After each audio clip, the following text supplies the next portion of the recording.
الله الرحمن الرحيم الحمد لله كما هو أهله والصلاة والسلام على محمد وآله الطيبين الطاهرين اللهم وفقنا وجميع المشتغلين للعلم والعمل الصالح بحرمة محمد وآله الطيبين الطاهرين عليكم السلام اللهم وفقنا وجميع المشتغلين للعلم والعمل الصالح بحرمة محمد وآله الطيبين الطاهرين بسم اللہ الرحمن الرحیم۔ درس قرآن بسلسلہ انس قرآن اور فہم قرآن۔ توفیق خداوند متعال سے یہ درس قرآن کا سلسلہ جاری ہے، اور آج ہماری جو صورت موضوع ہے سورہ محمد صلی اللہ علیہ وآلہ وسلم، جو ان کی آیات اور پیغامات بیان ہو رہے تھے، تو آیت نمبر 18 تک بیان ہوا تھا۔ آج آیت نمبر 19 سے لے کر آیت نمبر انشاءاللہ 24 تک جو ہم بیان کریں گے۔ تو آیت نمبر 19 سے 24 تک تو گویا یہ سورہ محمد صلی اللہ علیہ وآلہ وسلم کا یہ چوتھا حصہ ہوگا۔ بسم اللہ الرحمن الرحیم۔ وَاعْلَمْ أَنَّهُ لَا إِلَٰهَ إِلَّا اللَّهُ وَاسْتَغْفِرْ لِذَنبِكَ وَلِلْمُؤْمِنِينَ وَالْمُؤْمِنَاتِ وَاللَّهُ يَعْلَمُ مُتَقَلَّبَكُمْ وَمَثْوَاكُمْ۔ پس جان لو، اللہ تعالیٰ اپنے حبیب سے خطاب کر رہا ہے، پس جان لو اللہ کے علاوہ کوئی معبود نہیں ہے، اور استغفار کریں اپنے اور مومنین مرد مومنین عورتوں کے لیے کہ گناہوں کے لیے، اور اللہ تمہارے چلنے پھرنے اور ٹھکانے کی جگہ کو جانتا ہے۔ تو اس آیت مجیدہ میں یعنی خدا کی وحدانیت اور استغفار کا حکم ہے، انشاءاللہ اس کی وضاحت آگے آ رہی ہے۔ وَيَقُولُ الَّذِينَ آمَنُوا لَوْلَا نُزِّلَتْ سُورَةٌ فَإِذَا أُنزِلَتْ سُورَةٌ مُحْكَمَةٌ وَذِكْرُهَا وَذُكِرَ فِيهَا الْقِتَالُ رَأَيْتَ الَّذِينَ فِي قُلُوبِهِمْ مَرَضٌ يَنظُرُونَ إِلَيْكَ نَظَرَ الْمَغْشِيِّ عَلَيْهِ مِنَ الْمَوْتِ وَأَوْلَىٰ لَهُمْ۔ آیت نمبر 20 کا ترجمہ۔ جو لوگ ایمان لائے ہیں وہ کہتے ہیں کوئی صورت نازل کیوں نہیں ہوتی۔ اللہ تعالیٰ اپنے حبیب کو اہل ایمان کے ایمان اور ان کے جذبے کے بارے میں آگاہ کرے۔ جو اہل ایمان ہیں وہ کہتے ہیں کہ کوئی صورت نازل کیوں نہیں ہوتی جس میں جہاد کا ذکر ہو۔ جب محکم جہاد والی صورت نازل ہو تو جس میں کیا ہو، قتال کا یعنی جنگ کا ذکر آ جائے، تو یعنی وہ اس حکم کے منتظر ہیں کہ ہم اپنی جانیں قربان کر دیں۔ تو آپ دیکھتے ہیں کہ جن کے دلوں میں بیماری ہے وہ آپ کی طرف اس طرح دیکھتے ہیں جیسے موت کی غشی طاری ہو گئی ہو، بس ان کے لیے بہتر تھا۔ تو یعنی اس کے مقابلے میں دوسرے وہ لوگ ہیں، کون سے؟ یعنی منافقین، کہ جب آپ ان کو جہاد کا حکم بتانے لگتے ہیں تو منافقین کی حالت یہ ہوتی ہے کہ ان کی حالت ایسی ہوتی ہے کہ جیسے موت کی غشی ان کے اوپر طاری ہو رہی ہو، یعنی حالت احتضار کی حالت ہو۔ تو یعنی وہ زبان سے دعویٰ کرتے تھے کہ جہاد کا حکم کیوں نہیں آتا، جب رسول اللہ بیان کرتے ہیں تو ان کی وہ حالت غیر ہونے لگتی، تو جس کو اللہ تعالیٰ نے بیان کیا تو ان کے لیے کیا بہتر تھا۔ آیت نمبر 21 میں اللہ نے جواب دیا، طاعت و قول معروف، ان کے لیے بہتر تھا کہ وہ اطاعت کرتے اور پسندیدہ بات کو اپناتے۔ اطاعت کرتے کس کی؟ رسول اللہ کی، اللہ کے حکم کی، اور جو پسندیدہ بات ہے یعنی جو جہاد کا حکم ہے اس کو بھی وہ قبول کرتے ہیں۔ وَإِذَا عَزَمَ الْأَمْرُ فَلَوْ صدقوا اللہ لکان خیرا لہم، پھر جب جنگ کا معاملہ طے ہو جائے تو خدا سے کیے وعدے پر قائم رہیں تو ان کے حق میں بہت بہتر ہے۔ تو یعنی جب جنگ کا میدان سج جائے تو پھر جو ہے اس صورت میں کیا کرنا چاہیے، جو اللہ سے وعدہ کیا، جو پہلے کہتے تھے کہ جنگ کا حکم نازل ہو اور ہم جو ہے وہ اپنی جانیں قربان کریں، تو اللہ کہتا ہے کہ اگر یہ اپنا وعدہ وفا کریں تو کیا ہے ان کے حق میں بہتر ہے۔ وَهَلْ عَسَيْتُمْ إِن تَوَلَّيْتُمْ أَن تُفْسِدُوا فِي الْأَرْضِ وَتُقَطِّعُوا أَرْحَامَكُمْ، پھر کیا تم نے جہاد سے منہ پھیر لیا؟ اس آیہ مجیدہ میں پھر کیا تم نے جہاد سے منہ پھیر لیا تو تم سے توقع کی جا سکتی ہے، یعنی کس چیز کی توقع کی جا سکتی ہے کہ جب تم نے جہاد سے منہ پھیر لیا تو تم سے ایک توقع کی جا سکتی ہے کہ تم زمین میں کیا کرو، فساد پھیلاؤ اور رشتہ داروں سے تعلق ختم کر دو۔ تو یعنی یہ کون لوگ ہیں؟ منافقین کے بارے میں کہ تم سے توقع کی جاتی ہے، یعنی تم لوگوں نے جہاد سے منہ پھیر لیا اور تم لوگوں سے یہ توقع کی جا سکتی ہے کہ تم لوگ زمین میں فساد برپا کرو۔ کب فساد برپا کرو؟ یعنی جب تم صاحب اقتدار ہو جاؤ، تو جب تم صاحب اقتدار ہو جاؤ تو اس اقتدار کے نشے میں تم اپنے آپ کو فرعون سمجھو، اپنے مال اپنی جائیداد ان پر فخر کرتے ہوئے کیا کرو، زمین میں فساد پھیلاؤ، لوگوں پر ظلم کرو، لوگوں کے حقوق تلف کرو اور قطع رحمی کرو، اس مال کی وجہ سے، اس جائیدادوں کی وجہ سے، اولاد کا فخر کر، لوگ ہوتے ہیں نا عام طور پہ کرتے ہیں، پیسہ آ گیا، چار پیسے آ گئے تو یہ کیا ہے، رشتہ داروں کے ساتھ قطع رحمی، فساد خاندانوں میں شروع ہو گئے۔ علیکم السلام۔ پھر یہی بات کرتے ہیں، کیا کہتے ہیں، ہم ان کے محتاج ہیں، ہمارے پاس بھی پیسے ہیں۔ استغفر اللہ، یعنی اللہ تعالیٰ نے اس لیے پیسہ دیا کہ ہم فتنہ فساد شروع کریں۔ بسم اللہ، تشریف لیں، صلوات پڑھ دیں محمد و اہل بیت صلی اللہ علیہ۔ تو لہٰذا یعنی قرآن ان نکات کی طرف، ان ہماری اخلاق کی کمزوری کی طرف ہمیں متوجہ کر رہا ہے۔ تو اس میں اس کے بعد اللہ سبحانہ و تعالیٰ نے جو اگلی آیت ہے اس کا پیغام بھی بہت اہم آ رہا ہے کہ زمین میں فساد پھیلانا اور قطع رحمی کرنا۔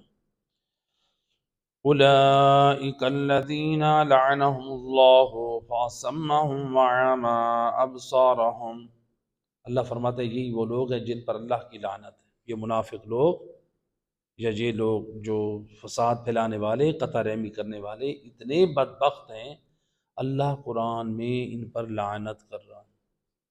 آج میں اور آپ کسی پہ لعنت کریں تو ہم سے وہ پوری زندگی نہیں بولیں گے، یا ہمارے اوپر کوئی لعنت کر دے تو ہمیں اچھا نہیں لگتا، اور خود دیکھیں اللہ جس پہ لعنت کرے، اللہ نے لعنت کیوں کی منافقین پہ؟ اللہ نے لعنت کی ہے زمین میں فساد پھیلاتے ہیں اور قطع رحمی کرتے ہیں، اللہ نے اس لیے لعنت کی۔ تو ہم یہ دیکھیں ہمارے اندر تو یہ خامی نہیں ہے، ہم بھی زمین میں فساد پھیلائیں اور قطع رحمی کریں۔ انشاءاللہ اس آیت مجیدہ کی روشنی میں اس کا بھی بہت اہم پیغام آ رہا ہے۔ آخری آیت، آیت نمبر 24، افلا يتدبرون القرآن ام على قلوب اقفالها، کیا یہ لوگ قرآن میں غور نہیں کرتے یا پھر ان کے دلوں پر تالے لگ گئے؟ یہ کون لوگ تھے؟ منافقین، منافق مزاج لوگ، یہ کیوں نہیں غور کرتے؟ غور کریں گے تو ہدایت پائیں گے، نہیں کریں گے تو کیا رہیں گے؟ منافق رہیں گے، گمراہ رہیں گے، بے دین رہیں گے۔ تو لہٰذا تو ان کے اندر یہ خرابیاں بھی رہیں گی، کون سی؟ یہی فساد فی الارض کرنے والی اور قطع رحمی کرنے والی، اور رسول اللہ کی زبان سے جب حکم جہاد سنیں گے تو حالت یہ ہو جائے گی کہ موت کی غشی ان کے اوپر طاری ہوگی، یعنی حکم الہی کے سامنے موت آ جاتی ہے، قطع رحمی بھی کرتے ہیں، زمین میں فساد بھی پھیلاتے ہیں۔ تو یہ چیزیں کب آئیں ہماری زندگی میں؟ منافقین کی زندگی میں کب آئیں؟ اللہ کہہ رہے یہ قرآن میں تدبر غور نہ کرنے کی وجہ سے، یہ قرآن میں غور کرتے تو اصلاح کرتے۔ صلوات پڑھ دیں محمد و اہل بیت پر، اللہم صلی علی۔ آیت نمبر 19 کا پیغام، اس آیت میں اللہ سبحانہ وتعالیٰ نے رسول اللہ کو خطاب کیا کہ خدا کے معبود ہونے، خدا کے معبود ہونے کی طرف جو ہے وہ حکم دیا۔ یعنی ظاہری ترجمہ یہ ہے کہ اے رسول، یعنی اس میں جو آگے والا ہے، ایک تو اللہ تعالیٰ نے اس آیت مجیدہ میں رسول اللہ کو یہ دعوت دی کہ خدا کے معبود ہونے کو تسلیم کرو۔ دوسرا، اس میں ظاہری ترجمہ یہ ہے کہ تم اپنے گناہ اور مومنین مرد اور عورتوں کے گناہ کے لیے استغفار کرو۔ رسول اللہ کو یہ حکم دیا اس آیت مجیدہ میں۔ اب سوال یہ، جو رسول امت کو کلمہ پڑھواتے رہے، مشرکین کو، جو رسول کفار و مشرکین کو دعوت توحید دے رہے ہیں، تو اللہ سبحانہ وتعالیٰ اس کو کیوں کہہ رہا ہے؟ جان لو کہ اللہ تعالیٰ جو ہے وہ وحدہ لا شریک ہے، اس کے علاوہ کوئی معبود نہیں۔ یہ بات تو اس کو کرنی چاہیے نا کہ جس کے عقائد و نظریات میں شرک اور کفر ہو۔ عام طور پہ یہی بات سمجھ آتی کہ نہیں آتی؟ بس سید الرسل تو اپنے آباء و اجداد کے راستے پہ چلتے ہوئے بت پرستی کے خلاف دعوت توحید دیتے رہے، خدا واحد کی عبادت کی طرف دعوت دے رہے تھے۔ یا پھر یہ ہے کہ آپ لوگوں کو اللہ کی وحدانیت کا کلمہ پڑھا رہے تھے، تو پھر رسول اللہ کو کیوں کہا گیا کہ آپ اللہ کو معبود مانو؟ یہ پہلا سوال۔ دو سوال ہیں، یہ پہلا سوال۔ تو جو رسول خود مواحد ہیں، توحید پرست ہیں، توحید کی دعوت دینے والے ہیں، کلمہ اسلام پڑھوانے والے ہیں، اس نبی سے کیوں کہا گیا؟ تو اس کا جواب یہ ہے کہ اس آیت میں رسول اللہ کو رسول اللہ کے بارے میں توحید سے بے خبری کی خبر نہیں دی جا رہی کہ رسول اللہ علیہ باللہ توحید سے بے خبر ہے۔ ان رسول اللہ کے توحید سے بے خبر ہونے کی بات نہیں ہو رہی، بلکہ سید الرسل کو جو کہا گیا ہے کہ تم جان لو کہ اللہ جو ہے وہ معبود ہے، صرف معبود کون ہے؟ اللہ کی ذات ہے۔ تو اس میں گویا یہ مختلف اس میں مراد ہو سکتی ہے، علماء مفسرین نے بیان کیا۔ تو اس میں پہلی مراد یہ ہے کہ یہ کہا جا رہا ہے کہ اے رسول، جو دعوت توحید ہے، جس خدا کی طرف تم دعوت دے رہے ہو لوگوں کو، جس کی وحدانیت کا کلمہ پڑھا رہے ہو، تم اس پہ ثابت رہنا اور قائم رہنا۔ یہ پہلا معنی مراد یہ ہے۔ اور اس کی ہم دیکھیں نا سورۃ الحمد میں، تو سورۃ الحمد ہم سارے نماز پڑھتے ہیں، اس میں کیا پڑھتے ہیں؟ اہدنا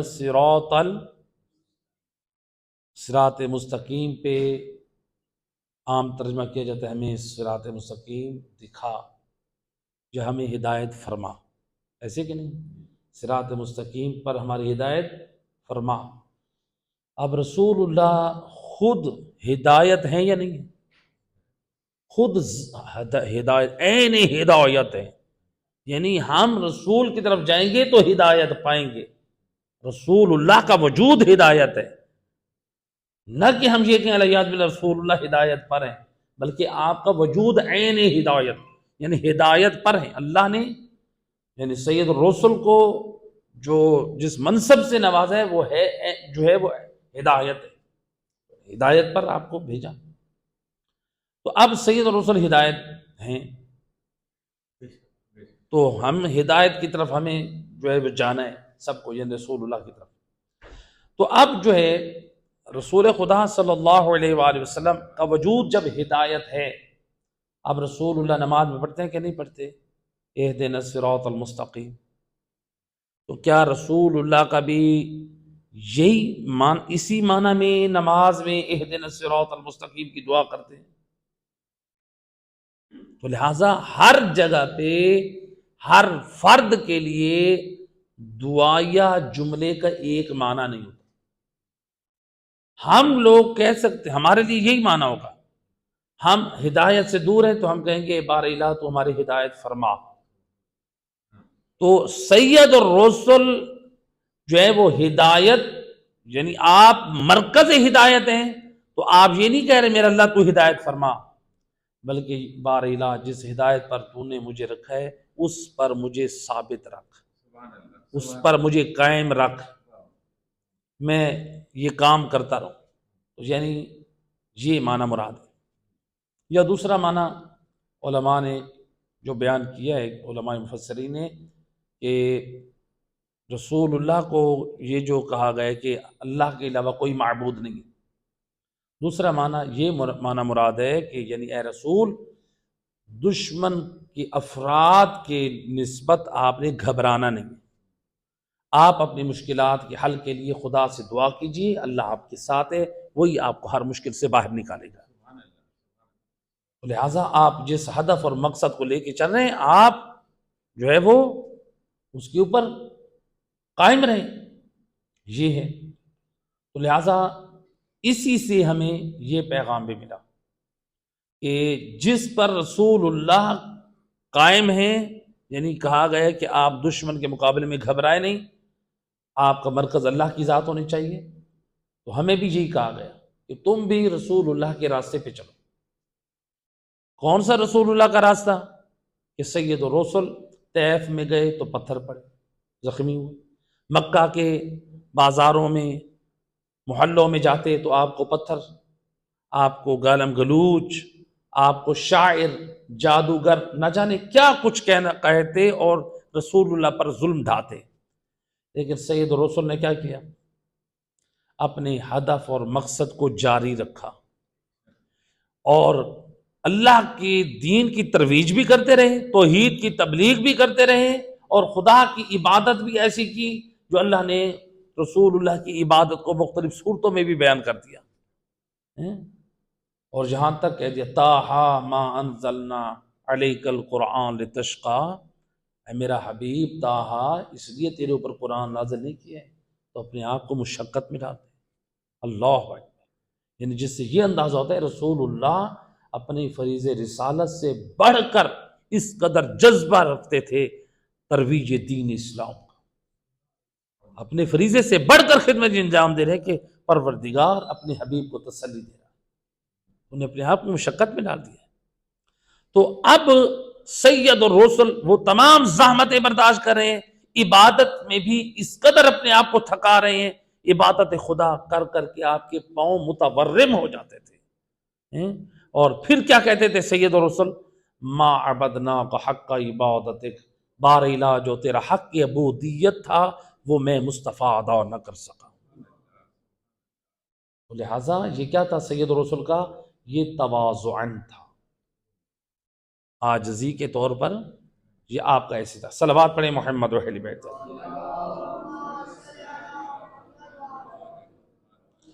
تو یہ عاجزی اور انکساری کے طور پر تھا. رسول اعظم صلی اللہ علیہ وآلہ وسلم کا یہ اس طرح سے کہنا یہ کیا تھا؟ یہ عاجزی اور انکساری کے طور پر تھا.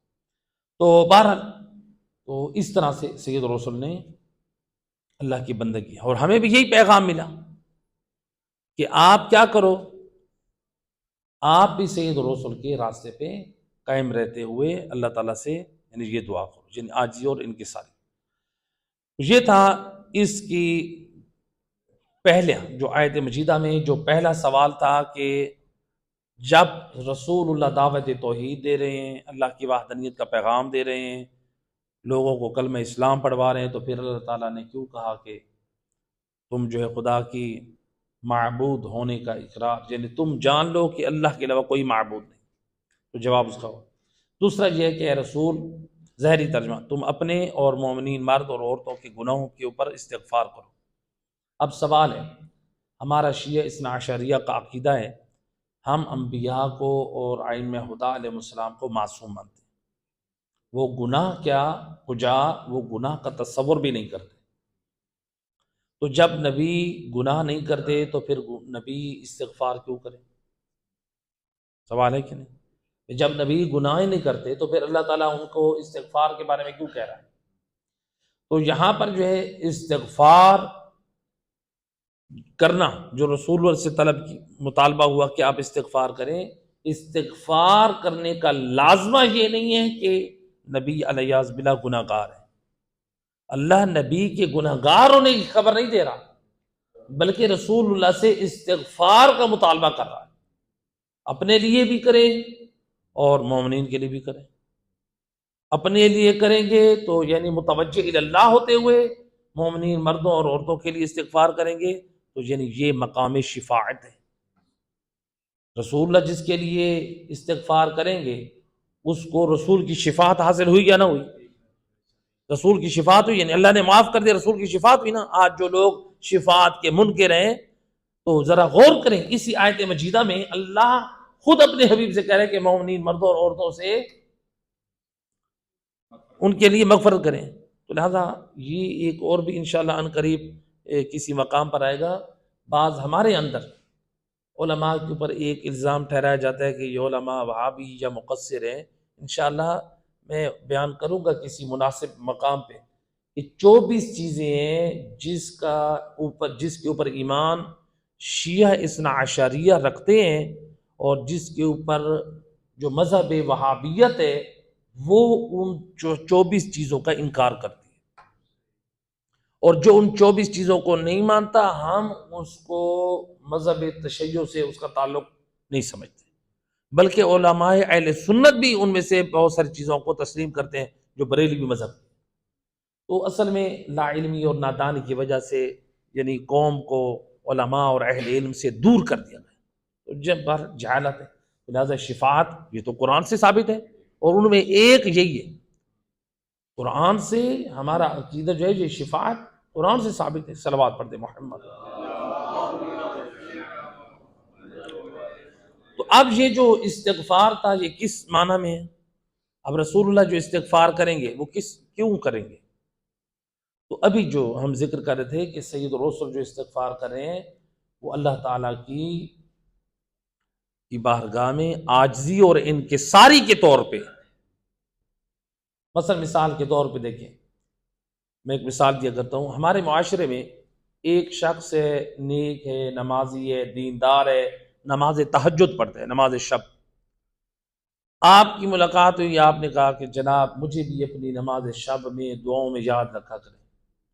تو ہمارے معاشرے میں عام طور پہ جس شخص کو ہم التماس کرتے ہیں وہ کیا کہتے ہیں؟ حالانکہ ایسا نہیں کہنا چاہیے، معصومین نے منع کیا ہے۔ سامنے والا شخص کیا کہتا ہے؟ ہم تو گناہ گار ہیں، کہتے ہیں نا۔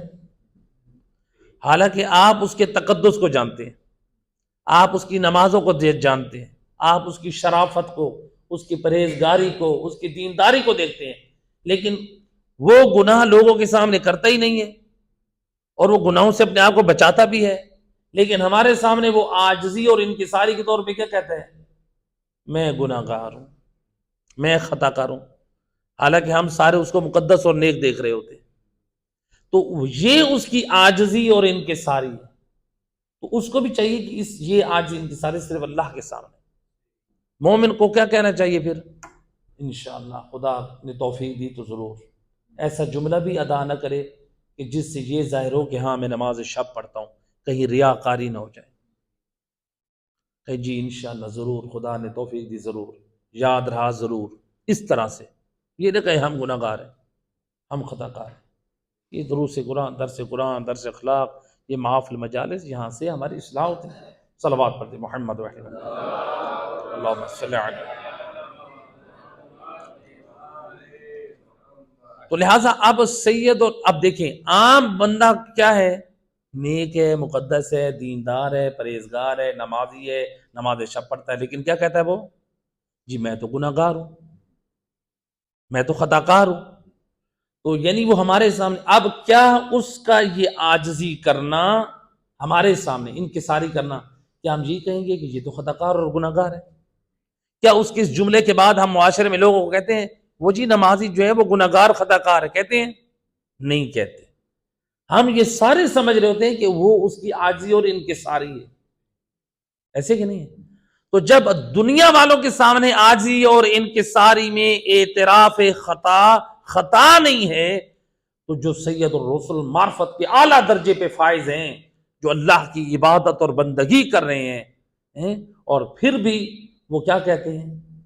ما عبدنا کا حق کا عبادت بار الہ میں مصطفیٰ تیرا حق بندگی بھی ادا نہ کر سکتا۔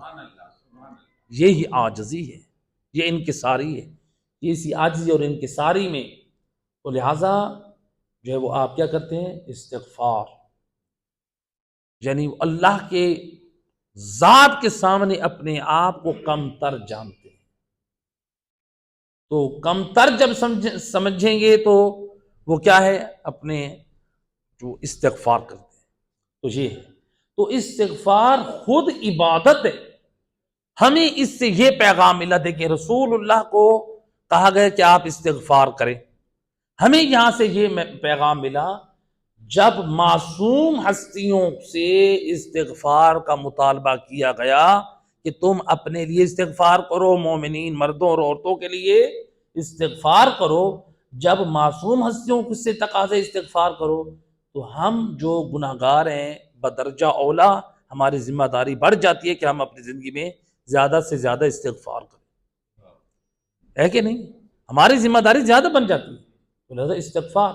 اس لیے سید الرسول حضرت محمد صلی اللہ علیہ وآلہ وسلم، اللہم صلی علی محمد آپ اللہم صلی علی محمد وآلہ، آپ فرماتے ہیں لکل شیء لکل داء دواء، ہر بیماری کی دوا ہے، وَدَوَاءُ الذُّنُوبِ الاستغفار، اور جو گناہوں کی بیماری ہے اس کا جو علاج ہے، جو اس کی دوا ہے، وہ استغفار ہے۔ ہر بیماری کا آپ لوگ حل تلاش سکتے ہیں، کتنے انگریزی دوائی بھی آپ لوگوں کو معلوم ہوتی ہے، سر کے درد کے لیے، مثلا دانت میں درد کے لیے، پیٹ میں درد کے لیے، ہر بیماری کے لیے ٹیبلٹ کا آپ کو پتہ ہوتا ہے، یا آپ کو دیسی ٹوٹکے آپ کو معلوم ہوتے ہیں۔ آج کل تو ماشاءاللہ لوگ خود گھر میں حکیم بن کے بیٹھ جاتے ہیں، یوٹیوب پہ یا دیگر مقامات پہ سرچ کر کے، یعنی آپ انگریزی دوائیاں یا دیسی ٹوٹکوں سے بھی ہر بیماری کا علاج معلوم کرتے ہیں۔ تو سید رسول فرماتے ہیں وہ اپنے بدن کا علاج کرنے والوں روح کا علاج بھی کرو، اور روح کا علاج اگر ہو سکتا ہے تو وہ فقط استغفار سے ہو سکتا ہے۔ اور روایت ہے کہ رسول خدا صلی اللہ علیہ وآلہ وسلم، اللہم صلی علی محمد وآلہ، سید رسول کے ایک صحابی تھے حذیفہ یمانی، وہ ایک مرتبہ کہ وہ روایت وہی نقل کرتے ہیں کہ ایک مرتبہ سید رسول کی خدمت میں ایک شخص آیا اور اس نے کہا کہ یا رسول اللہ، میرا مزاج بڑا تند ہے، بد اخلاق اور بد مزاجی تیز زبان ہونے کی وجہ سے یا رسول اللہ میں اس طرح کرتا ہوں کہ اپنی بیوی کو جو ہے وہ گالم گلوچ اور غلط کہہ دیتا ہوں، زبان غلط استعمال لوگوں کے ساتھ، یعنی اپنی زبان کا وہ رسول اللہ سے شکوہ کر رہا ہے، یا رسول اللہ میری زبان جو ہے اس قدر یعنی تند اور سخت ہے کہ مجھے ڈر ہے کہ میں اپنی زبان کی وجہ سے جہنم میں نہ چلا جاؤں، لوگوں کو لڑواتا ہوں، لوگوں میں نفرت پھیلاتا ہوں، لوگوں کی چغل خوری کرتا ہوں، لوگوں کی غیبت کرتا ہوں، تو لہٰذا مجھے ڈر ہے۔ اب بیٹھتا تو رسول اللہ کے ساتھ تھا، دین کی باتیں سنیں گے تو دل میں خوف خدا پیدا ہوگا، دین کی باتیں نہیں سنیں گے، رسول اور آل رسول قرآن کی باتیں نہیں سنیں گے، پھر ہماری زندگی حیوانوں کی طرح ہوگی، جس طرح حیوانوں کو کوئی ڈر نہیں ہے، ان کو کوئی ڈر نہیں ہے، ہم نے مرنا ہے، ہم نے قبر میں جانا ہے، ہم نے قیامت کو حساب دینا ہے، ان کو کوئی ڈر نہیں ہے، اس لیے لوگوں کا مال کھاتے ہیں، مالک کا مال بھی کھاتے ہیں۔ اور جو لوگ اسی طرح زندگی گزارے حیوانوں کی طرح، نہ نماز، نہ سجدہ، نہ حلال، نہ حرام، نہ شریعت کا پتہ، نہ دین کا پتہ، وہ بھی کیسے ہیں؟ وہ بھی حیوانوں کی طرح ہیں، بے لگام ہیں، وہ اپنی خواہشات کے پیچھے چلے ہوئے ہیں۔ تو لہٰذا کہا کہ یا رسول اللہ مجھے ڈر ہے میں اپنی توند زبان اور سختی کی وجہ سے کہیں جہنم میں نہ چلا جاؤں۔ تو سید رسول نے جب یہ سنا نا آپ صلی اللہ علیہ وآلہ وسلم نے فرمایا وَأَيْنَ أَنْتَ مِنَ الْإِسْتِغْفَارِ، اے فلاں تو جہنم کی آگ سے ڈر رہا ہے زبان میں تندر سختی کی وجہ سے، تو تیری زندگی میں پھر استغفار کیوں نہیں ہے؟ زبان سے اگر خطا ہو گئی ہے تو استغفار کر، مہربان خدا اس استغفار کے صدقے تیری خطاؤں کو معاف کر۔ اور پھر سید الرسل نے اپنی زبان عصمت سے فرمایا، دیکھیں ہم سب کو یہ پیغام میں دے دیا، فرمایا انی لاستغفر اللہ فی الیوم 100 مرہ۔ سید الرسل فرماتے ہیں استغفار کی پابندی کر، میں رسول ہر روز 100 مرتبہ استغفار کرتا ہوں۔ سید الرسل، سید الرسل ہو کے اب ذرا خود اندازہ کریں، جو معصوم ہے، کیا رسول اللہ بغیر کسی فائدے کے کوئی کام انجام دیتے ہیں؟ کوئی فائدہ تو رسول اللہ کو نظر آتا ہوگا۔ تو یعنی معصوم ہستی کو جب استغفار میں فائدہ حاصل ہو سکتا ہے، اللہ جانے ہم گناہگاروں کو نہیں حاصل ہو سکتا؟ ہمیں زیادہ ضرورت ہے، یقیناً فائدہ حاصل ہوتا ہے۔ رسول اللہ نے ایسے استغفار کو اپنی زندگی کا حصہ نہیں بنایا، اس لیے کوشش کریں صبح کا آغاز کریں، پہلی تسبیح نماز کے بعد، تسبیح جناب سیدہ کے بعد پہلی تسبیح آپ کی یہی ہونی چاہیے، استغفر اللہ ربی واتوب الیہ، پہلی تسبیح۔ بعض لوگ کہتے ہیں نہیں یہ استغفار نہیں ہے، یہ مولویوں نے ایسے بنایا ہے، معصومین نے، ائمہ خدا نے کوئی ایسی چیز کبھی استغفار نہیں کیا۔ ان نادان لوگوں سے بندہ یہ پوچھے کہ تم لا علمی اور جہالت سے باتیں کرتے ہو، کوئی دلیل سے بات کرو۔ معصوم نے استغفار نہیں پڑھا، یہ بتاؤ، میرا ان لوگوں سے، ان نادان لوگوں سے یہ سوال ہے، یہ بتاؤ کیا ائمہ اہل بیت 5 وقت کی نماز پڑھتے تھے؟ آپ کہیں گے مولانا صاحب یہ بات بھی کوئی پوچھنے والی؟ معصوم نماز پڑھتے تھے یا نہیں پڑھتے تھے؟ جی، کیا زندگی کی کوئی نماز قضا کی؟ ایک نماز بھی قضا نہیں، کسی امام کی ایک نماز بھی قضا۔ یہ جو نماز ہمیں ائمہ اہل بیت سے ملی، اس نماز میں جو 2 سجدے ہیں، ان 2 سجدوں کے درمیان نمازی جب بیٹھتے تو کیا پڑھتا ہے؟ استغفر اللہ ربی واتوب۔ یہ میں اور آپ اپنی مرضی سے پڑھتے ہیں یا اہل بیت نے تعلیم دیا ہے؟ انہوں نے پڑھا تو ہم پڑھ رہے ہیں۔ کس قدر نادان اور جاہل لوگ ہیں۔ لا علمی اور جہالت پہ ایک چیز کا انکار کر دینا، کسی روایت کو نہ مانو، وہ اس نماز کو تو مان لو۔ استغفار پڑھنے کا معنی یہ نہیں ہے الیاذ باللہ ائمہ اہل بیت گناہ کرتے ہیں، نہ، استغفار ہم پہلے ذکر کر چکے ہیں، نبی اور امام استغفار پڑھتے ہیں اللہ کی بارگاہ میں عاجزی انکساری کرتے ہوئے۔ صلوات پڑھ دیں محمد وحید۔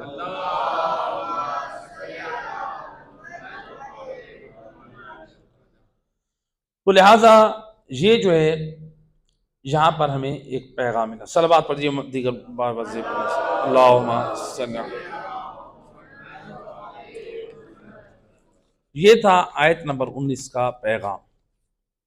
آیت نمبر 20، آیت نمبر 20 میں جو آیت مجیدہ ہے، اس میں کا پیغام یہ ہے کہ دیکھیں ہجرت سے پہلے جو کفار و مشرکین تھے مسلمانوں پہ ظلم ڈھاتے تھے، حتیٰ کہ ملتا ہے کہ بعض اصحاب کو یعنی گرم ریت پہ لٹایا جاتا، ان کو پتھر پہ، گرم پتھر پر لٹایا جاتا۔ حضرت بلال کے بارے میں، حضرت عمار کے بارے میں کہ ان کو لٹایا جاتا، حضرت یاسر کی والدہ جو اسلام کی پہلی شہیدہ بی بی سمیہ جو ہے وہ ان کو لٹایا، ان کے اوپر ظلم ڈھائے گئے۔ تو اصحاب نبی پر ظلم ڈھایا جاتا تھا، رسول اللہ کے انصار ان پر ظلم ڈھایا جاتا تھا۔ تو تاریخ میں یہ چیزیں موجود ہیں۔ تو اب حکم الہی کے بعد جو ہے مسلمان ہجرت کر کے جب مدینہ میں آئے تو مسلمان خوش ہوئے ایک اعتبار سے کہ ہم مدینہ میں جائیں گے تو وہاں پر اسلام پر عمل کرنا بھی آسان ہوگا، اور صرف ہم عمل نہیں کریں گے بلکہ اسلام کی ترویج بھی کریں گے۔ تو لہٰذا اس جذبے سے وہ مدینہ میں آئے۔ اب مدینے میں جو مکہ سے کچھ کفار و مشرکین آتے تو کیا کرتے؟ گاہے بگائے آتے یہاں پر ان مسلمانوں کے مال و اسباب، ان کے جانوروں کو جو ہے وہ لوٹ کے لے جاتے ہیں، اور ان کو اگر کبھی کبھار کوئی ملتا کسی مقام پر کوئی مسلمان تو اس کو بھی یہ قتل کر دیتے۔ تو اب یہ ایک سازش تھی یعنی ان مشرکین و کفار کی کہ ان کے مال و اسباب بھی لوٹ لو اور ان کو قتل بھی کر دو. تو اس طرح سے یہ ظلم کا سلسلہ انہوں نے جاری رکھا ہوا تھا. مکہ میں تو تھا، مدینہ میں بھی. لیکن اس آیت مجیدہ نے ہمیں یہ سمجھایا کہ یہ جو مسلمان تھے یہ تمنا کرتے تھے کہ اللہ تعالیٰ کوئی قرآن میں ایک ایسا واضح ایک محکم صورت جس میں ہمیں اجازت دے دے کہ ہم جو ہے نا ان ظالموں کے ساتھ، ان کفار و مشرکین کو، ان کو قتل کر دیں. ہمیں جنگ کا حکم ملے واضح، ہم ان کے ساتھ جنگ کریں تاکہ ہم ان کے ساتھ دو ہاتھ ہم ہو جائیں. جو ہمارے اوپر انہوں نے ظلم وہاں پہ بھی ڈھائے اور یہاں پہ بھی آ کر ہمارے ساتھ یہ ظلم ڈھاتے ہیں. تو گویا اللہ نے مومنوں کے بارے میں یعنی بتایا کہ یہ کیا کرتے تھے، جہاد کی تمنا کرتے تھے کہ ہم جو ہے ہم ایک واضح اللہ کا حکم ہے ہم جہاد کریں. جبکہ اللہ نے اس آیت میں یہ بتایا کہ دوسری طرف جو تھے وہ منافقین تھے، وہ یہ کہتے تھے، زبان سے تو کہتے تھے یا رسول اللہ کوئی صورت نازل کیوں نہیں ہو رہی، کوئی صورت نازل ہو جس میں حکم خدا ہو، جہاد کا ہم کریں. لیکن قرآن کی اسی آیت میں بتایا کہ یہ جب حکم خدا آ جائے تو پھر یہ لوگ کیا کہتے ہیں. ان لوگوں کی حالت ایسی ہوتی تھی رسول اللہ کے سامنے، جب رسول اللہ ان کی طرف دیکھتے تھے نا، ان کو حکم دے جہاد کا، ان کی حالت ایسی ہوتی تھی کہ جیسے موت کی غشی ان کے اوپر طاری ہو چکی.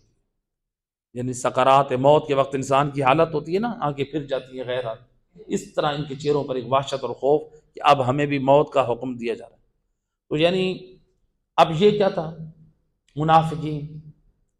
منافقین یعنی دعوے میں دعویٰ کرتے ہیں کہ ہمیں حکم جہاد مل جائے، لیکن عملاً وہ کیا ہے، عملاً ان کو موت آتی ہے. ہمیں عمل نہ کرنا پڑے، ہم میدان جہاد میں نہ جائیں، میدان عمل میں نہ جائیں. تو یہ تو تھے کل کے منافق. تعارف قرآن نے کرایا. جو زبانی دعویٰ کریں میدان عمل سے بھاگ جائیں، وہ کون ہیں، منافق ہیں. آج ہم اور آپ میں سے کتنے لوگ ہیں اسلام کا دعویٰ کرتے ہیں، میں مسلمان ہوں، میں مومن ہوں، میں مولائی ہوں، کہتے ہیں کہ نہیں کہتے، میں بڑا مولا کا عزادار ہوں، میں مولا کا بڑا ماتمی ہوں، کہتے ہیں کہ دعوے کرتے ہیں نا. اب یہ دعوے تو سب نے کر لیے، مسلمان ہونے کا، مومن ہونے کا، مولائی ہونے کا، بہت کچھ ہونے کے دعوے ہم نے کر لیے.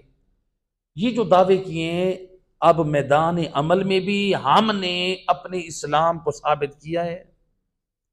یہ ہمارا کل والے منافقوں کی طرح ہمارا بھی صرف دعوے ایمان ہے. کل کے جو منافقین نے غلطی کی تھی، دعوے کرتے تھے، میدان عمل سے بھاگ جاتے تھے، کہیں آج وہ غلطی میں اور آپ نہ کریں. ہم اپنے آپ کو مسلمان کہتے رہیں، مومن کہتے رہیں، مولائی کہتے رہیں، آپ نے آپ کو حبدار آل محمد کہتے رہیں، لیکن میدان عمل میں ہمارا کردار اور عقائد مسلمانوں والے نظر نہ آئیں. ہمارے اندر رسم و رواج ہندوؤں والی پائے جائیں، ہمارے اندر افکار مغربی کلچر ہمارے اندر ہو. مومنیت کا دعویٰ کریں لیکن مومنوں والے اعمال ہمارے اندر نہ ہوں. معصوم آپ دیکھ لیں، معصومین نے جو علامتیں بتائی ہیں مومن کی، کیا ہمارے اندر وہ ہیں؟ معصومین نے جو علامتیں بتائی ہیں، مثلا چہرے پہ آثار سجدہ، گریہ کرنے سے آنکھ کے اندر دھس گئی ہو، ذکر خدا کرنے سے ہونٹ خشک رہتے ہو، معصوم نے تو بتائی یہ علامتیں. یہ کس نے بتائی؟ مولا علی نے اپنی زبان سے بتائی، انہوں نے یہ بتائی. لیکن آج ہمارے یہاں مومنیت کا معیار کیا بن چکا ہے؟ ہمارے یہاں معیار بن چکا ہے اپنی طرف سے، کان میں کیفٹی پہن لو تم پکے مومن ہو، ایسے نا، کان میں کیفٹی پہن لو، پان کھا لو، ہاتھ میں بڑا کڑا ہو بہترین موٹا. ٹھیک ہے، یہ علامات اہل بیت نے نہیں بتائی ہیں. جو علامات وارثان دین نے بتائی ہیں وہ ہمارے لیے مومنیت کی علامتیں. کوئی ثابت کر دے ان علامتوں کو، جو ہمارے یہاں معیار بن چکی ہیں، کوئی ایک روایت سے، ضعیف روایت سے ثابت کر دو کہ کسی امام نے یہ علامتیں بیان کی ہیں مومن کے ہونے کی. جو اہل بیت نے بتائی ہیں، جو قرآن نے بتائی ہیں، وہ علامتیں ہمارے پاس، ہمارے اندر نظر نہیں آتی. اور جو چیزیں بیان نہیں کی، وہ حالت یہ ہو چکی ہے، معذرت کے ساتھ دل دکھتا ہے میں نے یہ پچھلے ہفتے آپ کے اسی محلے سے یہ بات سنی، دو آدمی بیٹھ کے کیا کہہ رہے ہیں آپس میں، کہتے ہیں کہ اللہ تعالیٰ کہتا ہے نا کہ حیا اللہ، یہ جو آؤ بہترین عمل کی طرف، بہترین عمل کی طرف آؤ. یہ جو نیاز وغیرہ، یہ جو ہم تقسیم کرتے ہیں، یہ جو بنواتے ہیں، یہ بھی تو بہترین عمل ہے. یہی ہماری نیاز، یہی جو ہے ہماری نیاز بنانا، یہی ہماری نماز ہے. یہ استغفر اللہ میں نے اپنے کانوں سے سنا. یہ دین سے، قرآن سے دوری ہوگی تو یہ جہالت ہمارے اندر رہے. یہ ہے معیار. پتہ نہیں ہم لوگ کہاں جا رہے ہیں. اور جو دین کی باتیں کرے پھر ہم اس کو سندیں دیتے ہیں. یہ مولانا صاحب وہابی ہو گئے ہیں، یہ مقصر ہو گئے ہیں. پتہ نہیں کیا معیار ہے. مولائیت کا پتہ نہیں معیار کیا ہے. نمازیں چھوڑ دو، روزے چھوڑ دو، قرآن چھوڑ دو، بد کردار بد عمل بن جاؤ، تم مولائی ہو. خدا کا لوگوں کے کہنے کے مطابق اپنا دین اختیار کریں گے تو برباد ہو جائیں گے. دین وہی ہے جو قرآن کے مطابق ہے یا 14 کے فرمان کے مطابق. صلوات پڑھ دے محمد وحید.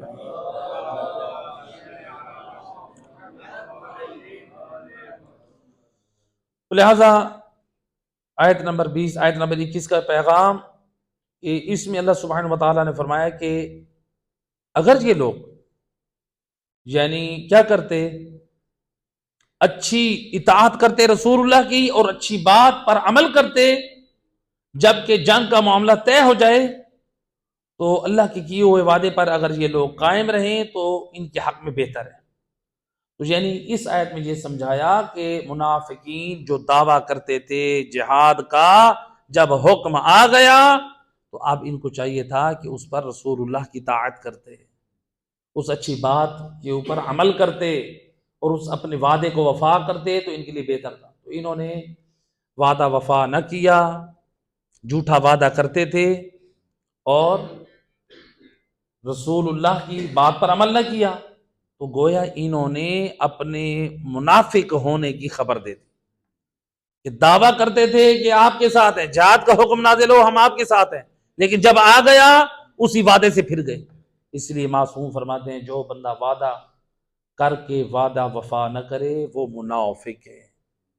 روایت ہے، سید رسول فرماتے ہیں چاہے وہ نمازی ہو یا روزے دار ہو، اگر وعدہ وفا نہ کرے اپنی اصلاح کرے.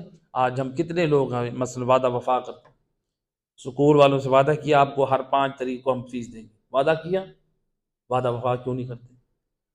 دکاندار کو کھاتا دینے، اس کو کہا کہ ہم آپ کو پہلی پہ دے دیں گے، وعدہ وفا کیا. دودھ والے کو کہا کہ ہم فلاں تاریخ پہ پیسے دیں گے. لوگوں کے ساتھ وعدہ کرتے ہیں نا، وعدہ وفا کرتے ہیں. اصلاح کریں. ہماری اصلاح کب ہوگی؟ یاد رکھیں یہ دین صرف نماز، روزہ، داڑھی، پردہ ان چیزوں کا نام نہیں.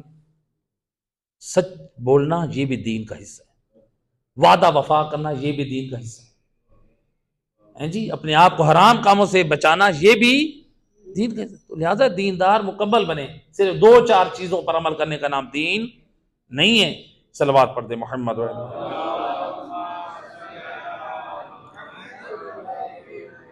آیت نمبر 22 کا پیغام. اس میں اللہ سبحانہ وتعالیٰ نے فرمایا کہ تم میں اگر تم لوگوں نے جہاد سے منہ پھیر لیا تو تم سے توقع ہے کہ تم لوگ زمین پر فساد پھیلاؤ اور رشتہ داروں سے کیا کرو؟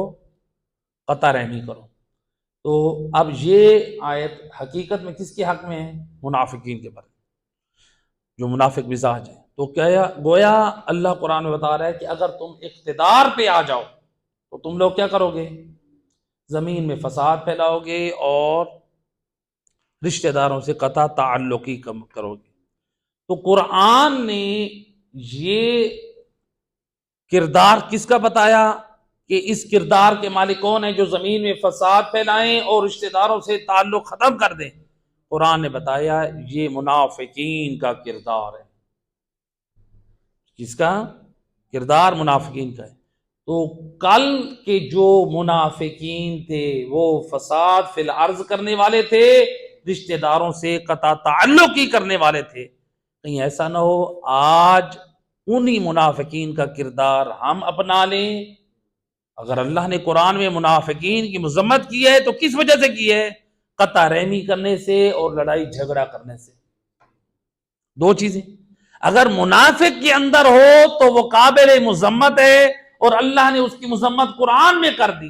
اگر وہی کردار مومنوں سے لڑائی کرنا اور قطع رحمی کرنا میرے اور آپ کے اندر ہو، ہم بھی قرآن کے مطابق منافق ہیں، قطع رحمی کرنا بات واضح کہ نہیں؟ تو لہٰذا اب یہ دو چیزیں دیکھیں، ہم ان کی اصلاح کریں۔ کہیں ایسا تو نہیں ہے کہ یہ دو چیزیں، مومن سے لڑائی کرنا اور قطع رحمی کرنا، اس سے انسان کا دین تباہ ہو جاتا ہے۔ پہلی چیز کیا ہے؟ مومنوں سے لڑائی کرنا، فساد فی الارض۔ تو لہٰذا فساد فی الارض کرنے کا نتیجہ کیا ہوتا ہے؟ انسان حسد میں مبتلا ہو جاتا ہے۔ دو مومنوں میں لڑائی ہوئی نا، پھر آپس میں کیا ہوا؟ وہ اپنی محفلوں میں ایک دوسرے کو گندا کریں گے، پھر چگل خوری شروع ہو جائے گی، پھر جھوٹ شروع ہو جائے گا، پھر غیبت شروع ہو جائے گی، پھر حسد شروع ہو جائے گا، ایسے کہ نہیں؟ اور زیادہ تر ہمارے اندر یہ بیماریاں آئی ہیں بدگمانی کی وجہ سے۔ دو آدمی ادھر بیٹھ کے بات کر رہے ہیں، اس نے سمجھا کہ یہ میرے خلاف بات ہو رہی۔ اپنے دماغ کو پاک رکھیں، صاف رکھیں۔ اگر بالفرض ادھر دو آدمیوں نے بیٹھ کے اس کے بارے میں بات کی ہے، انہوں نے اپنا دین برباد کیا ہے، آپ کیوں بدگمان ہو کے اپنا دین برباد کر رہے ہیں؟ ہے کہ نہیں؟ سمجھدار بنے۔ تو لہٰذا لڑائی جھگڑا یہ جو ہے فساد، اور اسی لڑائی جھگڑے کی وجہ سے پھر ہم اپنا دین برباد کرتے ہیں۔ ہمارے گھروں میں عام طور پہ جو لڑائیاں جھگڑے رہتے ہیں، ساس بہو کے، بیٹے کے، بہن بھائیوں کے، رشتہ داروں کے، اس کی وجہ کیا ہوتی ہے؟ ایک بات ہوئی، پھر ہم اس کو الزام دیتے ہیں دوسرے کے اوپر، اپنے آپ کو پاک کرنے کے لیے، دوسرے کو رسوا کرنے کے لیے۔ اس نے میرے ساتھ ایسا کیا، میرے ساتھ ایسا کیا، میرے ساتھ ایسا کیا۔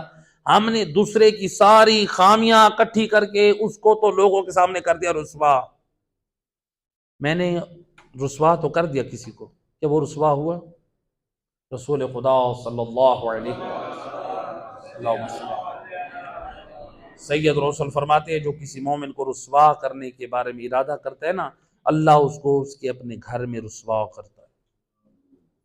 ہم کسی کو رسوا کرنے کے بارے میں سوچے بھی نا کہ ہم کسی کو رسوا کریں۔ ہاں ٹھیک ہے، نبی اور امام ہم میں سے کوئی نہیں، ہر بندے سے خطا ہو سکتی ہے، اپنی غلطیوں کو سدھاریں، اصلاح کریں، آسن انداز سے دیکھیں اپنے آپ کو۔ اگر ہم دیکھیں گے نا سامنے والے کی غلطیوں کو، پھر ہم کبھی اپنی اصلاح نہیں کر سکتے۔ میں مثال کے طور پہ اپنے آپ کو دیکھوں کہ میں صحیح ہوں، آپ غلط ہیں، اس کا مطلب ہے میں اپنے آپ کو نبی اور امام سمجھ رہا ہوں، ایسے کہ نہیں ہے؟ کیا مجھ سے خطا نہیں ہو سکتی؟ ہو سکتی ہے، سب سے ہو سکتی ہے۔ تو لہٰذا اب ہمیں کیا کرنا چاہیے؟ عام طور پہ یہی ہوتا ہے نا کہ ایک طرف سے الزام تراشی کر کے ہم نے دوسرے کو رسوا کر دیا۔ کیا کبھی دوسرے فرد کی بھی ہم نے بات سنی؟ جو معصوم کی سیرت ہے، مولا علی علیہ السلام جب سنتے تھے نا، فیصلہ کرتے تھے، تو آپ کیسے کرتے تھے؟ ایک فرد کی بات سن کے پھر دوسرے کی سنتے تھے، پھر آپ فیصلہ کرتے تھے۔ ایک بندے کی بات سن کے فیصلہ نہیں کرنا۔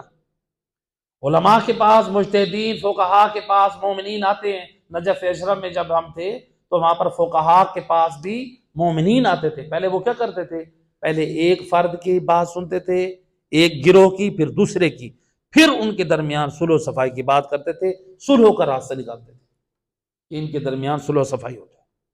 یہ طریقہ، ایک شخص کی بات سن کے ہم کہیں کہ یہ غلط، یا اس کی بات سن کے کہیں یہ غلط، یہ طریقہ اسلامی دونوں کی سنیں، پھر ان کے درمیان پھر بھی لڑائی نہ کروائیں، ان کے درمیان صلح کروائیں، ان کے درمیان محبت قائم کرائیں۔ تو لہٰذا یہ طریقہ ہونا چاہیے۔ تو لہٰذا عام طور پہ ہمارے ہاں کیا ہوتا ہے؟ گھروں میں بہو ساس رشتہ داروں کی لڑائیاں ہوئی تو کیا ہوا؟ صرف بیوی کی بات سنی، ماں کی بات نہ سنی، ہے نا؟ یا پھر اس طرح بیٹے کی بات سنی اور کسی اور کی بات نہ سنی، بہو کی بات نہ سنی، یا مثلا شوہر نے، بھائی نے بہن کی بات سنی، اپنی بیوی کی بات نہ سنی، یا بیوی کی بات سنی، ماں باپ کی بات نہ سنی۔ تو لہذا جب ہم ایک طرف میں بیوی کی بات سنیں گے، ماں کی صرف بات سنیں، بیوی کی صرف بات سنیں، بہن کی صرف بات سنیں، بھائی کی بات سنیں، بیٹے کی بات سنیں، اس کے طرف آخر والے کی بات نہ سنیں، صرف ایک ہی بات سن کے اس کے اوپر فیصلہ قائم کر دیں، یہ اسی کا نام بے دینی ہے، اور قیامت والے دن پھر مجرم بن کے اٹھائے جائیں۔ لہذا ہمیشہ دو طرفہ بات سن کے پھر نتیجہ نکالنا چاہیے اور لوگوں کے درمیان اصلاح کرنی چاہیے۔ صلوات پڑھے محمد۔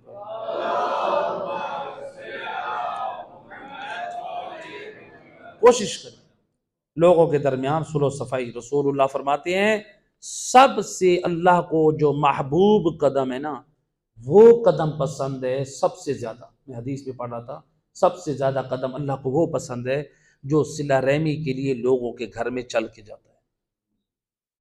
یعنی رسول اللہ نے یہ نہیں کہا جو مسجد میں قدم اٹھا کے جاتا ہے وہ سب سے افضل ہے، جو حج پہ جاتا ہے قدم اٹھا کے وہ قدم سب سے افضل ہے۔ اس روایت کو سامنے رکھو تو رسول اللہ نے یہ بھی فرما دیا امام حسین کی زیارت کی طرف اٹھنے والا قدم بھی اتنا افضل نہیں ہے جتنا صلہ رحمی کے لیے مومن کے گھر میں جانا افضل ہے۔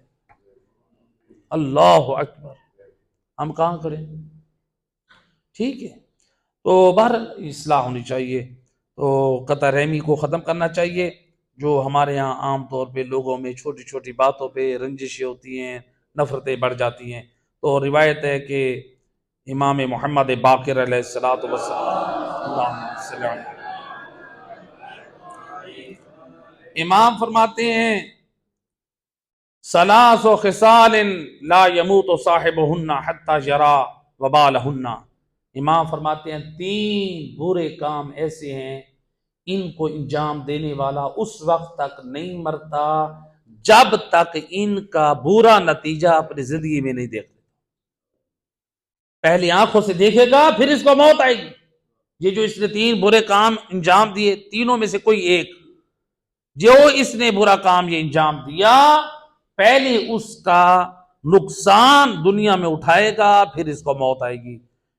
یہ فرزند رسول وہ کون سی ہیں؟ فرمایا البغیو، سب سے پہلی جو بری چیز ہے وہ ہے ظلم کرنا۔ ظلم، ظلم کے مراد یہ نہیں ہے کہ صرف کسی کو قتل کر دینا، یہ ظلم ہے۔ کسی کی آبرو ریزی کرنا یہ بھی ظلم ہے، کسی کے اوپر تہمت لگا دینا یہ بھی ظلم ہے، کسی کی زمین ہتھیا لینا یہ بھی ظلم ہے، کسی کی جائیداد پہ قبضہ کر لینا یہ بھی، بہت سارے حقوق لوگوں کے ہم تلف کر جاتے ہیں، ہمیں پتہ نہیں، ہم کہتے ہیں وہ دیکھو وہ فلاں ظالم ہے اس نے فلاں کو مار دیا، اور ہم خود بھائی کا حق کھا کے بیٹھے ہیں، تو ہم کون سے ہم پاک دامن ہیں؟ ظالم تو ہم بھی من بیٹھے، بنے یا نہ بنے؟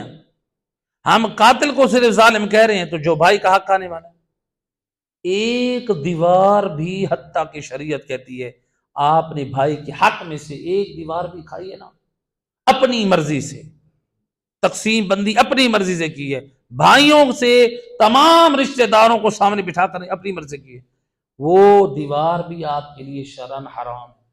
شریعت تو یہاں تک کہتی ہے ہمسائے کی دیوار میں اس کے بغیر اجازت کے آپ کیل نہیں ٹھوک سکتے، وہاں پہ آپ کے لیے کیل لگانے کی اجازت نہیں ہے اگر ہمسائے راضی نہیں، چاہے جائے کہ ہم ہمسائے کی، ہم رشتہ داروں کی، ہم ان کی جگہ پہ اپنی دیوار دے دیں یا جائیداد میں سے حصہ ہی نہ دیں، تو یہ بھی ظلم ہے۔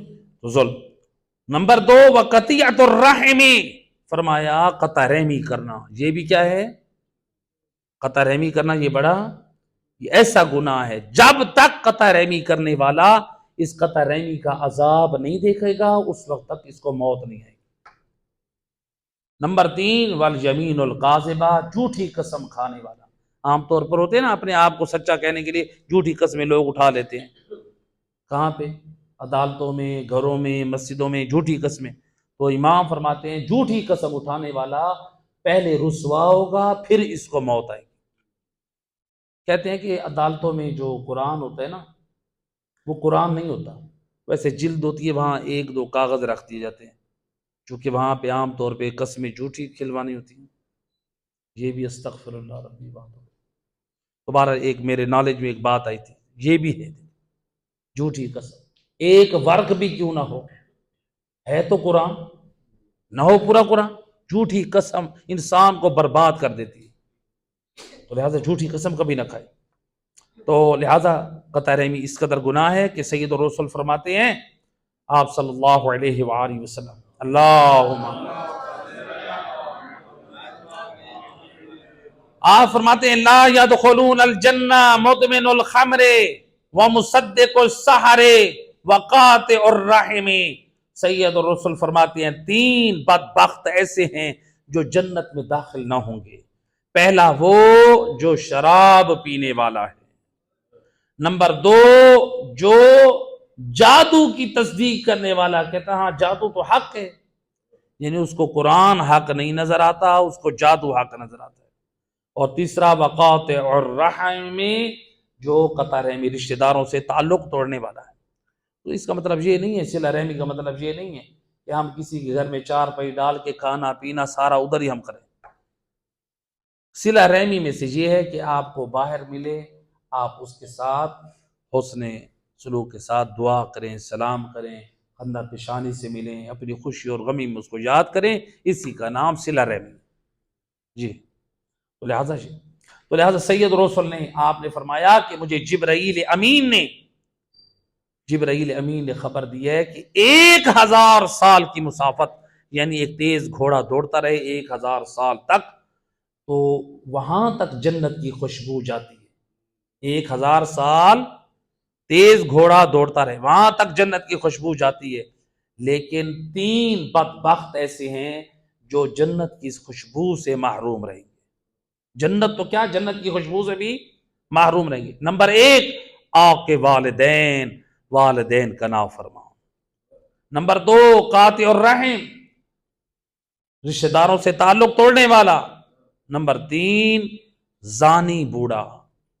یہ جو ہے، پھر آپ نے فرمایا بلکہ جنت کی خوشبو 2000 سال کی مسافت تک پہنچتی ہے۔ آپ نے مزید آگے فرمایا جنت کی خوشبو 2000 سال تک گھوڑا دوڑتا رہے، اس کی مسافت تک خوشبو پہنچتی ہے، لیکن 2 بدبخت ایسے ہیں وہ جنت کی خوشبو سے محروم رہ جائیں گے۔ ان میں ایک آپ کے والدین ہے، دوسرا قاطع الرحم ہے، رشتہ داروں سے تعلق توڑنے والا ہے۔ اور سید رسول نے فرمایا شب قدر کو ہر گناہ معاف ہو جائے گا، ہر گناہ معاف ہو سکتا ہے، 4 گناہ معاف نہیں ہو سکتے جب تک کوئی ان گناہوں سے توبہ نہ کرے۔ 4 گناہ معاف نہیں ہوں گے، ہر گناہ معاف ہو جائے گا۔ فرمایا پہلا گناہ شرابی کا، یہ شراب والا گناہ معاف نہیں ہوتا، اگر یہ توبہ کرے تو پھر اس کا گناہ معاف ہوگا، ورنہ اس کا یہ گناہ معاف نہیں ہوگا، سارے گناہ معاف ہو۔ نمبر 2 آپ کے والدین میں سے کسی ایک کو یا دونوں کو ناراض کیا، وہ بھی معاف نہیں ہوگا۔ نمبر 3 قاطع الرحم، رشتہ داروں سے تعلق توڑنے والا۔ 4 پیسے آ گئے، ہمارے پاس بھی پیسہ ہے، اچھا مکان آ گئے، اچھی گاڑی آ گئی، ہمارے پاس بھی ایسا ہے، صرف اپنے مال پہ، اپنی جائیداد پہ، اپنے گھر پہ، اپنی اولاد پہ ناز کرنا، اور خدا سے ڈرنا چاہیے۔ جس نے مال دیا ہے وہ ہمیں گدھا بھی بنا سکتا ہے، جو گدھا سے بادشاہ بنا سکتا ہے وہ بادشاہ سے گدھا بھی بنا سکتا ہے، جس نے فقیر سے امیر بنایا وہ امیر سے فقیر بھی بنا سکتا ہے۔ لہذا انسان کو مال اور جائیدادیں ملنے سے اللہ کا شکر کرنا چاہیے، متکبر فرعون اور نمرود اور جو ہے قارون نہیں بننا چاہیے۔ قارون جی تھا، حضرت موسیٰ کو اپنے دربار سے نکالا، دین کا مذاق اڑایا، فرعون بھی یہی تھا۔ تو چوتھا کام کہا کہ مومن سے دشمنی کرنا، یعنی یہ خطائیں ہمارے اندر نہ ہوں جو منافقین کے اندر تھیں۔ تو تیسرا جی، لہذا آیت نمبر 23 کا پیغام یہ اسی آیت کا تتمہ ہے گویا۔ اس میں اللہ نے فرمایا اولئک الذین لعنہم اللہ، یہ جو منافق ہیں نا، جو زمین میں فساد پھیلاتے ہیں اور قطع رحمی کرتے ہیں، اللہ فرماتا ہے ان پر کس کی لعنت ہے؟ اللہ کی لعنت ہے۔ آج ہمارے اوپر کوئی لعنت کر دے کہ 4 لوگوں میں کہ تیرے اوپر لعنت ہے، تو ہم شاید اس کے ساتھ پوری زندگی نہیں بولیں گے۔ اللہ کہہ رہا ہے جو زمین میں فساد پھیلاتے ہیں، لوگوں میں لڑائی جھگڑا کرتے ہیں اور کیا کرتے ہیں؟ قطع رحمی کرتے ہیں، اللہ فرماتا ہے ان کے اوپر اللہ کی لعنت ہے، اور یہ لوگ گنگے اور بہرے ہیں۔ اللہ نے ان کو گنگا اور بہرا کیوں کہا؟ گنگا اور بہرا اس لیے کہا کہ اس لیے کہ جس طرح گنگے بہرے کیا ہوتے ہیں، جو بہرے ہوتے ہیں نا وہ کچھ نہیں سنتے، سنتے ہیں نہیں سنتے، تو اس لیے جو گنگے ہوتے ہیں بول نہیں سکتے، تو جو لوگ ہیں قطع رحمی کرنے والے، فساد پھیلانے والے، گنگے بہرے کیوں کہا ان کو اس لیے کہا کہ یہ جو ہیں، بلکہ یہاں پر جو ہے نا وہ بہرے اور اندھا کا ہے، ان کو بہرے اور اندھا کا ہے، تو کیوں کہا ان کو بہرا کیوں کہا؟ اس لیے کہ فساد پھیلانے والا اور قطع رحمی کرنے والے کو جتنی قرآن اور اہل بیت کی تعلیمات سمجھاؤ نا، وہ ادھر سے سنتا ہے اور ادھر سے نکال دیتا ہے، یا پھر وہ سننے کے لیے تیار نہیں ہوتا، اس لیے ان کو بہروں کی مثال دی ہے۔ یا آل محمد کی قرآن کی تعلیمات موجود ہیں اور پڑھ کر اپنی اصلاح نہیں کرتا، یہ اندھوں کی مثال ہے۔ تو لہٰذا یعنی قرآن مذمت کی آخری آیت افلا یتدبرون القرآن ام علی قلوب اقفالها، اللہ فرماتا ہے کہ یہ لوگ قرآن میں غور و فکر کیوں نہیں کرتے، کیا ان کے دلوں پہ تالے لگے ہوئے ہیں؟ تو یہ حقیقت میں یہ آیت ہے کس کے بارے میں؟ منافقین کے بارے میں۔ منافقین کا طریقہ کیا ہے؟ منافقین کیا کرتے ہیں؟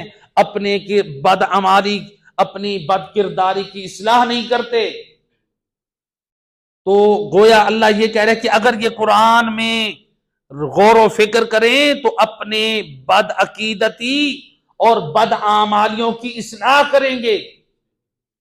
یہ قرآن میں غور و فکر نہیں کرتے، جس کے نتیجے میں کیا ہے؟ یہ منحرف ہیں، بد عقیدہ ہیں، بد عمل ہیں، گمراہ ہیں، بدعات و خرافات میں مبتلا ہیں، تو اللہ تعالیٰ کہہ رہے کیا ان کے دلوں پہ تالے لگے ہوئے ہیں؟ تو جو مذمت اللہ نے آج سے 1400 سال پہلے منافقین کی ہے کہ وہ قرآن میں غور و فکر نہیں کرتے، جس کے نتیجے میں وہ بری خصلتوں کے میں مبتلا ہو گئے، وہ غلطی آج ہم سے نہ ہو۔ اگر ہم قرآن سے دور ہو گئے، اگر ہم نے قرآن میں غور و فکر نہ کیا، قرآن سے تمسک نہ رکھا، قرآن کے ترجمے سے آگاہی نہ رکھی، اپنی اولاد و نسلوں کو قرآن کی تعلیم نہ دی، نتیجہ کیا ہوگا؟ پھر ہم بھی برے عقائد، غلط عقائد، منحرف عقائد، بدعات، خرافات، بے دینی عقائد ہمارے مشرکوں والے، کافروں والے ایسے بن جائیں گے، اعمال ہمارے جو ہے وہ بد کرداری پر مشتمل ہوں گے۔ کیوں؟ ہماری زندگی میں قرآن نہیں، جب قرآن نہیں ہے بد عقیدہ بھی بن جائیں گے اور بد عمل بھی بن جائیں گے۔ صلوات پڑھے محمد وحید۔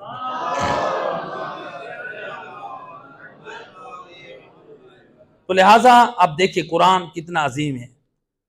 اس قرآن کی عظمت کے لیے سورہ ابراہیم کی آیت نمبر 1 میں اللہ سبحانہ وتعالی نے فرمایا کہ انزلناہ الیک لتخرج الناس من الظلمات الی النور، یعنی اس قرآن کو جو نازل کیا ہے نا، اللہ تعالیٰ فرماتا ہے کہ اے میرا حبیب تو اس قرآن کے ذریعے سے لوگوں کو گمراہیوں سے نکال کر نور کی طرف لے آ، ہدایت کی طرف لے آ۔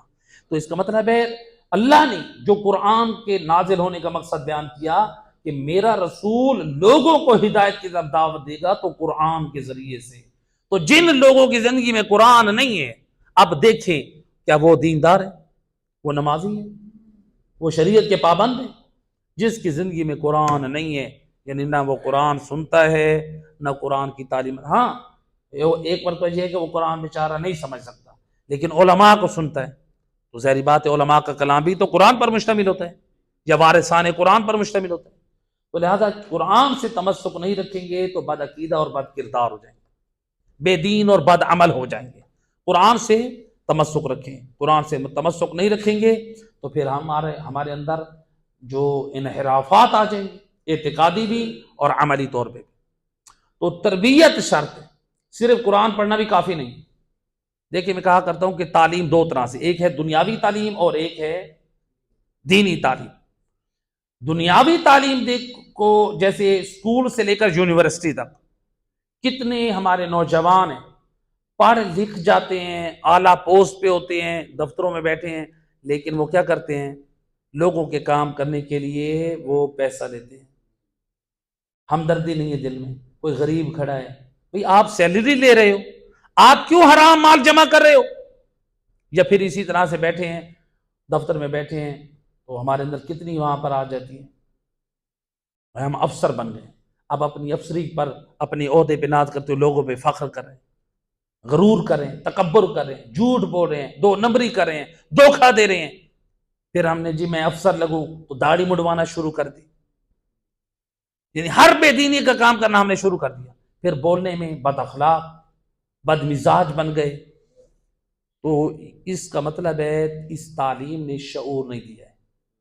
یہ جو تعلیم حاصل کی ہے یہ کس لیے حاصل کی تھی؟ ماں باپ نے بھی یہی فکر دی تھی اور اولاد نے بھی یہی فکر دی تھی، کیا یہ تعلیم پڑھ لکھ کر تم نے بہت بڑا انجینئر بننا ہے، تم نے میڈیکل ریب میں بہت بڑا افیسر بننا ہے، تم نے فلاں میں ایسا کرنا ہے، تم نے فلاں ایسا کرنا ہے، تم ایسا کرنا ہے۔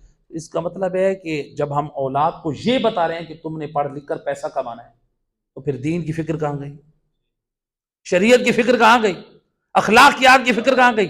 تو تعلیم ہے، تربیت نہیں ہے، جس کی وجہ سے بگاڑ ہے۔ صرف پڑھا لکھا ہونا کمال نہیں ہے۔ ابو جہل بھی اپنے زمانے کا پڑھا لکھا تھا، اس کا اصل نام تھا عمرو۔ ابو جہل کا اصل نام کیا تھا؟ پڑھا لکھا تھا۔ رسول اللہ نے فرمایا کہ لوگ اسلام کی طرف کیا وجہ اتنا کام ہو رہا ہے، اسلام کے قریب نہیں آ رہے؟ کہا کہ یا رسول اللہ وہ جو عمرو بن حشام ہے نا، عمرو، وہ لوگوں کو کہتا ہے کہ ہم اس یتیم عبداللہ کے دین کی طرف کیوں جائیں، اسلام کے اس عمل میں کیا فائدہ ہے، اس میں کیا فائدہ ہے، وہ اسلام کے قوانین پہ اعتراض کرتا ہے۔ آپ نے فرمایا اس کو پہلے لوگ ابو الحکم بلاتے تھے، حکمتوں کا باپ، پڑھا لکھا۔ آپ نے فرمایا وہ پڑھا لکھا نہیں، حکمتوں کا باپ نہیں، وہ ابو جاہل ہے۔ تو پڑھا لکھا ہونا کمال نہیں ہے، تربیت ضروری ہے۔ تو لہذا اگر پڑھا لکھا ہے، دنیاوی تعلیم، تربیت نہیں ہے، تو اپنے زمانے کا ابو جاہل ہے۔ اور اسی طرح ایک دنیاوی تعلیم ہے۔ دنیاوی تعلیم میں دیکھ رہے ہیں آج کل آپ فیس بک پہ ہر آئے دن ایک قاری صاحب یا حافظ صاحب جو بچیوں اور بچوں کو تلاوت وہ قرآن کی تعلیم دیتے ہیں، قرآن حفظ کراتے ہیں، آئے دن نئی خبر آتی ہے فلاں حافظ صاحب، فلاں قاری صاحب، وہ کیا کیا انہوں نے؟ کسی بچی کے ساتھ انہوں نے زیادتی کی، کسی بچے کے ساتھ انہوں نے کیا کر دی؟ زیادتی کر دی۔ یہ آئے دن تقریباً میں تو سوشل میڈیا پہ ہر ہفتے دیکھ رہا ہوں یہ نئے نئے تماشے آ رہے ہیں۔ لمبی لمبی داڑیاں ہیں، کوئی قاری صاحب ہے، کوئی حافظ قرآن ہے، کوئی مدرسے کا انچارج ہے، کوئی کیسا ہے۔ یہ ذمہ داری ہے گھروں میں قاری صاحبوں کو یہ اپنے نہ بلوائیں، جو دیانتدار دیندار ہوں وہ، اور ہر مدرسے میں بھی نہ بیچیں۔ دیکھیں آپ کی اولاد کی حفاظت کہاں ہو سکتی ہے؟ جہاں پر یہ اولاد امانت ہوتی ہے، اور ہوس کے پجاری مدارس ہوں یا گھروں میں بیٹھ کے بے دینی پھیلاتے ہیں۔ تو لہٰذا کیا کرتے ہیں؟ قرآن کے حافظوں کے، قرآن کی تعلیم دینے والے حفظ کا نشانہ بناتے ہیں اور بچوں کا مستقبل برباد کرتے ہیں۔ تربیت نہیں ہے نا، تعلیم ہے قرآن کی، قرآن حفظ کیا ہوا ہے، تربیت نہیں ہے۔ اور میں پڑھ رہا تھا، آج بھی آپ کو یوٹیوب پہ ملے گا، ایک بہت بڑے قاری صاحب، حافظ صاحب کو نا ایک اینکر، ایک ٹیلی ویژن خاتون ہے، اس سے وہ کر رہی ہے اس طرح تھانے میں یا جیل میں، کہہ رہی ہے کہ تمہیں شرم نہیں آتی ایک بچی جو بول نہیں سکتی، جو بہری بھی ہے، گونگی بھی ہے، تمہیں شرم نہیں آتی؟ تم نے اس کے ساتھ اس کی ناموس اور عزت کو برباد کی ہے، جو کسی کو بتا نہیں سکتی، جو سن نہیں سکتی۔ تو اس نے کیا کہہ رہا ہے؟ کہتا ہے مجھ سے غلطی ہو گئی ہے۔ تو اس خاتون نے کہا کہ تم لوگوں نے قرآن میں نہیں پڑھا، تمہارے استادوں نے نہیں بتایا؟ کیا کہا اس نے؟ کیا جواب دیا؟ کہا کہ میرے استاد نے مجھے یہ بات نہیں بتائی اور میں نے ترجمہ قرآن کا نہیں پڑھا، یعنی صرف قرآن حفظ کیا ہے۔ وہ قرآن بھی ہمارے لیے برکت نہیں ہے جو صرف پڑھنے کی حد تک رہ جائے اور اس میں ہمیں یہ معلوم نہ ہو کہ یہ قرآن نازل ہونے کا ہدف اور مقصد کیا ہے۔ اللہ قرآن میں یہی کہہ رہا ہے افلا یتدبرون القرآن، تم قرآن میں غور و فکر کیوں نہیں کرتے؟ یہ تو نہیں کہا تم قرآن کی تلاوت کیوں نہیں کرتے؟ پڑھو، غور و فکر کرو، اپنی غلط عقائد کی اصلاح کرو، اپنے غلط اعمال کی اصلاح کرو، تب کامیاب ہوگے۔ لہذا اللہ تعالیٰ سے دعا ہے پروردگار ہم سب کی اصلاح فرمائے اور قرآن کی طرف ہماری رغبت فرمائے۔ آخری بات، اب دیکھیں رونے کا مقام تو یہ، ایک صاحب کو دعوت دی اسی درس قرآن کے لیے، آئیں درس قرآن میں تشریف لیں، کیا پیغام بھیجا؟ کہا کہ ہم درس قرآن میں اس لیے شرکت نہیں کرتے، ہم قرآن کے بارے میں نالج ہوتا جائے گا، ہمارے اوپر تو دین کی پابندی کرنا واجب ہو جائے گی، نہ ہم درس قرآن میں آئیں گے نہ ہمیں عمل کرنا پڑے گا۔ انا للہ و انا الیہ راجعون۔ کس قدر بدبختی اور شقاوت اور بے دینی ہے، یہ جواب دیا جا رہا ہے۔ اور قرآن کے درس میں ہوں یا کوئی اور، مجھ جیسا طالب علم دینے والا ہو، علماء ہو، درس میں آپ نہ بھی جائیں، قرآن کے مطابق زندگی گزارنا ہر شخص کے لیے واجب ہے۔ پروردگار سے دعا کریں، مہربان اللہ